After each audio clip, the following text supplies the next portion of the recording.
Então, como eu disse no vídeo introdutório, a aula de hoje, então, vai focar no processo de interação gênica, tá? Até o momento, o que a gente estava estudando inicialmente, a gente estudou características que eram controladas por um único gene, tá? Então, assim, um determinado gene determinava a cor amarela da ervilha, o outro determinava a textura. O máximo que a gente fez foi analisar esses dois genes de forma simultânea, de forma junta. Mas não que os dois genes um interferissem na característica da outra, não, tá? Até agora foi isso que a gente viu. Porém, a gente verifica que alguns fenótipos, e que na verdade a maioria deles, tem uma interação de alguns genes entre eles e desses genes com o ambiente, tá? Nesse caso, para a expressão do fenótipo, eu tenho a atuação de alguns genes e a gente chama isso de interação gênica.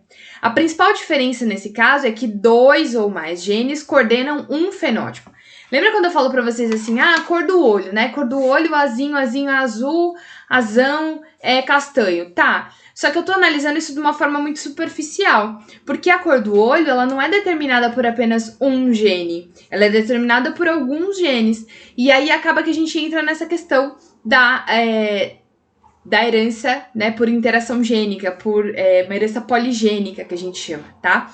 Então ela pode ser epistática ou não epistática, tá? O que significa isso?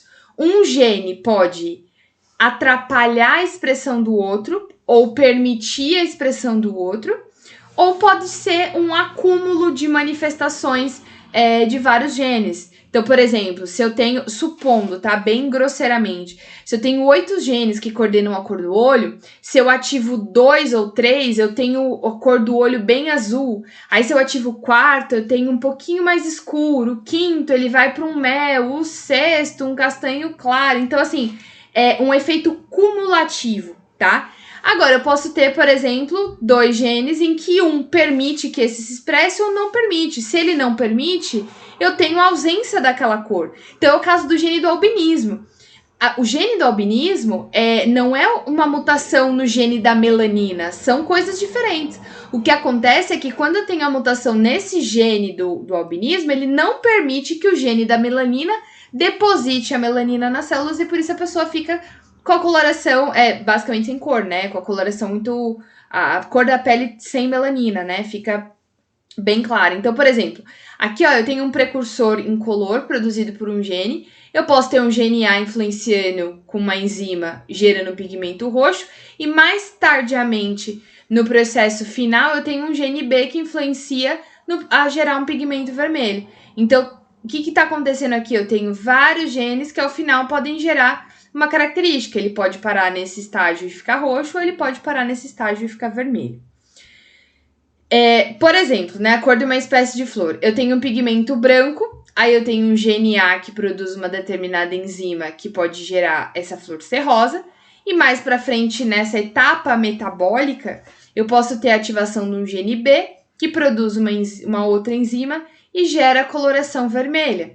O que acontece é que esse gene A e esse gene B, quando eles estão ativos em dominância, independente se eles são homozigotos ou heterozigotos, o processo inteiro acontece e eu tenho ao final uma flor vermelha. Quando esse gene está azão ou azão-azinho, mas esse gene aqui, né, o gene B, ele está em recessividade, significa que eu não produzo essa enzima. Se eu não produzo essa enzima, onde é que eu parei? Na etapa anterior. E na etapa anterior eu tenho uma flor rosa. E nesse aqui, o que está acontecendo? Eu não tenho a produção dessa enzima precursora aqui, ó. Se eu não tenho essa enzima precursora, eu não vou passar, mesmo que esse gene esteja ativo, porque assim, gente, eu tenho que pensar o seguinte, é um processo produtivo, é um processo de produção.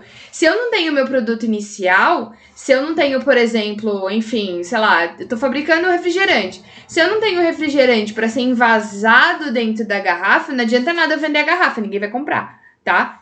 É a mesma coisa. Se eu não tenho o gene 1 atuando aqui, o gene A atuando na enzima com a enzima 1 para produzir o pigmento rosa, o gene B não consegue atuar para produzir o pigmento vermelho. Então, nesse momento aqui, o que está acontecendo? A inibição da produção.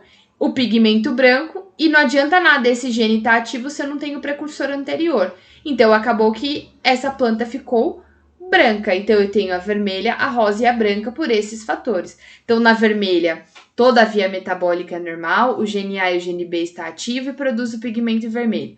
Na segunda planta, na segunda flor, eu tenho o gene A ativo produzindo uma enzima 1. A enzima 2 não está ativa, né? Porque ela está ativa quando ela está em dominância, produziu ela rosa, certo? Ou seja, parou nesse estágio aqui. E aqui eu nem comecei o processo, porque logo nesse primeiro alelo desse gene aqui, ele estava em recessividade e ele só produz a enzima 1 para gerar o pigmento rosa quando ele está em dominância, tudo bem? Então, acaba que eu gero nessa planta a coloração branca, ok? Gente, eu sei que é complicado, mas volta a minha fala, presta atenção de novo que vocês vão entender, tá bom? Respondam a pergunta abaixo e voltamos no próximo vídeo.